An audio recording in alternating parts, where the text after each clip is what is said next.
deixar mais um lugar. Boa noite a todos, aos professores e os presentes. Eu sou Felipe Pires de Moraes, acadêmico concluinte do curso de Matemática da Unifacvest, e vou apresentar o meu artigo de TCC, que é sobre dificuldades de ensino e aprendizagem da matemática no ensino médio. O objetivo desse artigo é verificar os possíveis problemas que possam estar atrapalhando o processo de ensino e aprendizagem da matemática no ensino médio. Então, o objetivo maior desse artigo é desenvolver um projeto de pesquisa bibliográfica e quantitativa para embasar todo esse conteúdo e debater em cima de algumas dificuldades, dentre tantas encontradas, e buscar métodos de resolvê-las. Esse artigo ele servirá como base para trabalhos futuros sobre o processo de ensino e aprendizagem então, da matemática. Um assunto que sempre foi motivo de estudos de vários profissionais foi o processo de ensino e aprendizagem. A matemática, nos últimos anos, ela vem apresentando dados preocupantes, tanto para os docentes quanto para os discentes dessa disciplina. O Ministério da Educação publicou recentemente que as médias em matemática estão entre as menores do PISA, que é o Programa Nacional de Avaliação dos Estudantes, e o Ministro da Educação, Mendonça Filho, se mostrou preocupado, sobretudo com as notas em matemática apresentadas por esses estudantes. Em 2016, após a realização da Provinha Brasil e dados divulgados pela INEP, também mostrou que as proficiências médias em matemática aumentaram no ensino fundamental, porém decaíram pela segunda vez no ensino médio. A matemática ela tem fundamental e importante papel no desenvolvimento dos indivíduos em formação de uma sociedade, tendo como função despertar e desenvolver a capacidade de abstrair, concretizar, analisar, desenvolver o raciocínio lógico, pesquisar, resolver situações, problemas e estruturar o pensamento. Segundo os parâmetros curriculares nacionais, a matemática ela tem um valor formativo, mas ela também tem um valor instrumental, porque ela está presente nas matérias e atividades mais simples do nosso dia a dia. A matemática ela é uma matéria que acompanha o mundo em todos os sentidos. Hoje, cercado de altas tecnologias em pleno século XXI, nós precisamos dar respostas rápidas, eficazes e sobressalentes frente aos problemas encontrados no nosso dia a dia. E a matemática, com certeza, ela ajuda nessa tomada de decisões e desenvolvimento do raciocínio. Segundo Dante, é necessário desenvolver no aluno a capacidade de fazer um uso inteligente dos recursos disponíveis para poder resolver esses problemas encontrados no dia a dia. Mas, claro, cercados de alta tecnologia, percebemos que os nossos estudantes estão cada vez mais dependentes dessa tecnologia e não são capazes de resolver, por exemplo, o troco do mercado sem precisar pegar a calculadora do celular. O papel do professor, então, dentro da sala de aula é preparar esse aluno para que ele não fique tão dependente dessas tecnologias e seja apto a agir de forma inteligente, rápida e eficaz frente aos desafios, seja qual for encontrado no dia a dia. O fato da matemática, então, apresentar dados tão preocupantes foi que nos levou a realizar essa pesquisa. Essa pesquisa ela foi realizada em um determinado município de Santa Catarina, onde foram entrevistados 170 estudantes e 6 professores da área de educação matemática. Primeiro, perguntamos a eles se eles gostavam sim ou não da matemática, e 61,3% dos estudantes disseram que sim, gostam da matemática.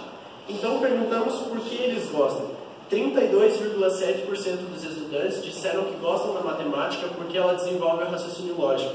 24,8% dizem que gostam da matemática porque ela pode ser aplicada no dia a dia. Então a gente parte de um ponto interessante onde esses estudantes têm a consciência de que a matemática é importante para o seu desenvolvimento e que ela pode ser aplicada no dia a dia, que ela é aplicada.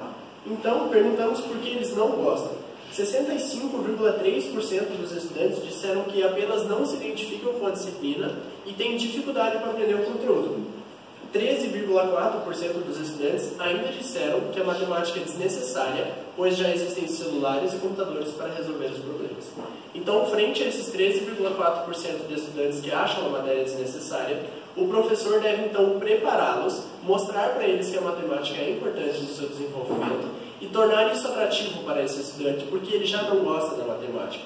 Então isso pode ser trabalhado através de jogos. Em jogos temos alguns autores que embasam isso, por exemplo, Piaget, Leontief, Vygotsky, que dizem que o jogo trabalhado na sala de aula desenvolve no aluno a capacidade de tomada de decisões, autonomia, respostas rápidas, e quando esse aluno encontrar um desafio ou um problema no seu dia a dia, ele fará ligação ao jogo trabalhado na sala de aula e saberá como resolver aquilo de alguma forma ou alguma forma inteligente e eficaz. Ainda 10% dos estudantes disseram que não gostam da matemática pela maneira como o professor ministra suas aulas. Perguntamos a eles quais as matérias que eles mais têm facilidade. 27% dos estudantes disseram que a aritmética é a matéria com que eles mais têm facilidade. Aritmética é o quê? Contas simples, 2 mais 2. E as outras porcentagens entre as outras opções apresentadas se distribuíram quase que igualmente. Ou seja, aritmética é um assunto de facilidade. E perguntamos quais são os assuntos com menos facilidade. 19,3% dos estudantes disseram que geometria é o assunto com mais dificuldade, seguido de álgebra e trigonometria.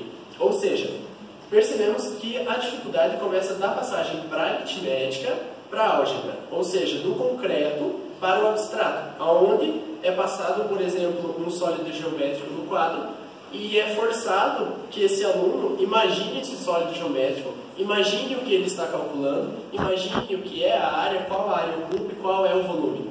Então, seria mais interessante se o professor mandasse esse aluno construir o sólido geométrico, pegasse esse sólido, visse qual a área que ele ocupa no espaço e qual é o volume dele.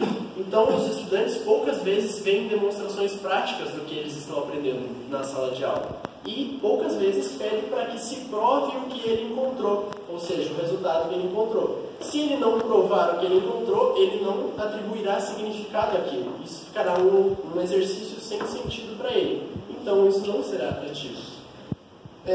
Outro assunto, por exemplo, mais abstrato seria o plano cartesiano. Equações de segundo grau, por exemplo, onde o aluno tem que desenhar o gráfico. Seria interessante usar um geoplano para que esse estudante construa o gráfico com as próprias mãos e ele, em 3 dimensões, se torne mais atrativo. Não que seja uma outra maneira, mas se tornará mais atrativo para o estudante para ensinar a mesma matéria, que seria ensinada apenas no quadro. Como vimos, o não gostar de matemática também está associado à maneira como o professor dá suas aulas. Então, perguntamos qual é a maneira como o professor ministra aulas para esses estudantes.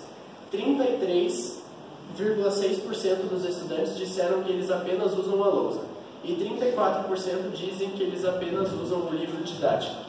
Não podemos generalizar e dizer que a didática tradicional não gera resultados, mas seria mais atrativo se, por exemplo, no ensino da geometria eles construíssem um sólido geométrico ou no ensino de equações de segundo grau pudessem construir um plano cartesiano com borrachinhas no geoplano.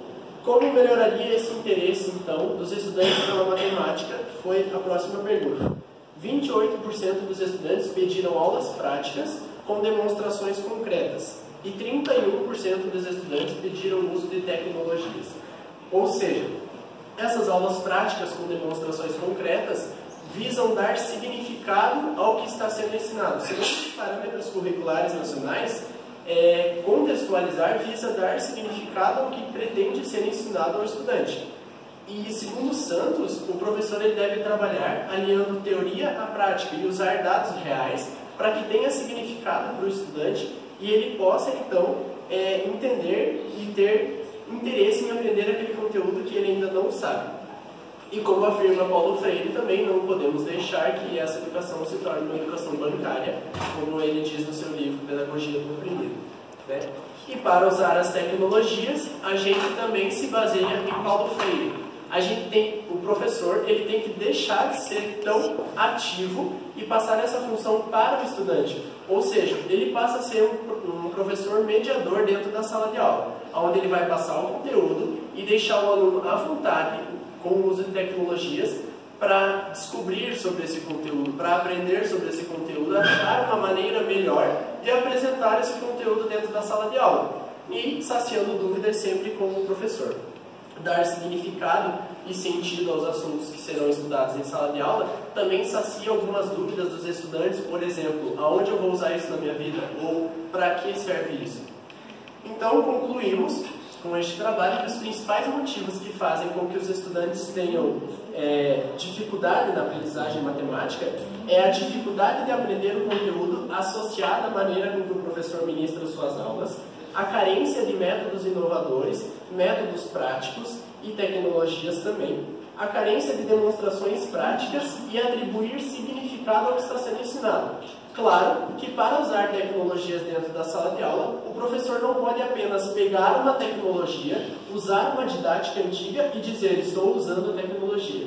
ele precisa se apropriar da tecnologia, transformar a sua didática em cima disso e dar uma nova aula com o uso de tecnologias. Em relação ao estudante, esse admite que ele tem um conhecimento básico, suficiente e superficial para ele, que é a aritmética. Então, o professor ele deve instigar a busca por operações mais complexas e por significado desses conteúdos para eles.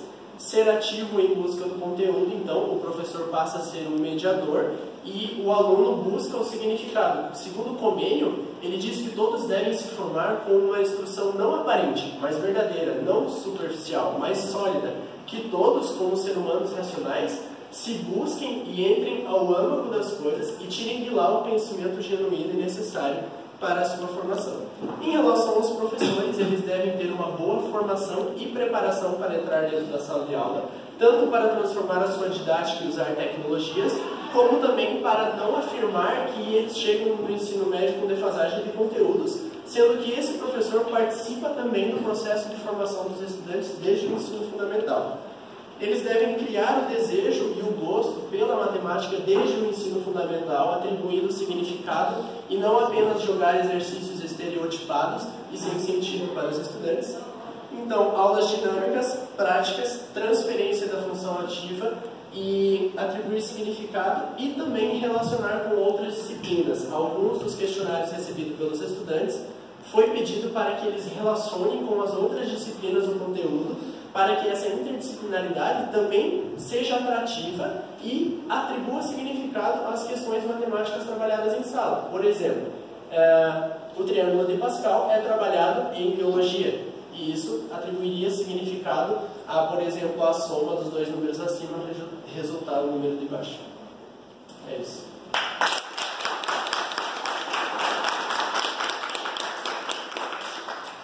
A apresentação passou 5 aqui, passou 3. Olha, Felipe, todos vocês, mas em especial Felipe, parabéns, né? E não fiquem acanhados de usar esse conhecimento de vocês nessa praxis, né? Que é a teoria e prática do dia a dia. Vocês vão encontrar pessoas que vão querer que vocês esmoreçam. Então, quando a gente fala, mas o tradicional aprende, como tu comentou aqui, não faça mais isso. Porque assim, eu me alfabetizei, certo? Claro que a gente aprende alguma coisa, mas que tipo de aprendizagem é essa? Tu sabe, tu explicou tudo aqui. Então, não existe esse tradicional, não existe, porque senão as pessoas querem fazer meio termo, isso não existe, isso é bobagem, isso é enganação, como diz o Comênios. E olha que o Comênios falou isso em 1500. Não é? Então, assim, o tradicional. Então tu se alfabetizou juntando sílabas. Como a Bruna podia ter dito lá da Daniela Ferreira. Casa, matemática. Aí transformou uma geração de pessoas maus leitoras. Mas tu não se alfabetizou? Me alfabetizei. Mas não sei ler. Sei interpretar. Tu aprendeu alguma coisa de matemática? Aprendi. Mas não sei matemática. Está entendendo? Então, use tudo esse 99% do teu trabalho que fala justamente e da tua prática, que vocês estão começando agora, né, para buscar isso. Dá mais trabalho, pode ter certeza. Vai te dar mais dor nas costas e tal, mas vai deixar tua mente melhor. Certo? Então, vocês têm uma trajetória linda, tenho certeza, e não esmoreçam em relação a esse processo progressista do conhecimento, associando para que vocês tenham argumentos, né? Para vocês já encontrarem um desses autoritários, principalmente nesse momento eleitoral, vocês vão encontrar muita gente falando com bobagem, você nunca nem sabe o que é Paulo Freire, não sabe nem o que é um livro de Paulo Freire, sabe? Então vocês têm que estar firmes, com coragem, para fazer tudo isso que vocês colocaram, você colocou muito bem aqui nesse trabalho. Parabéns, parabéns.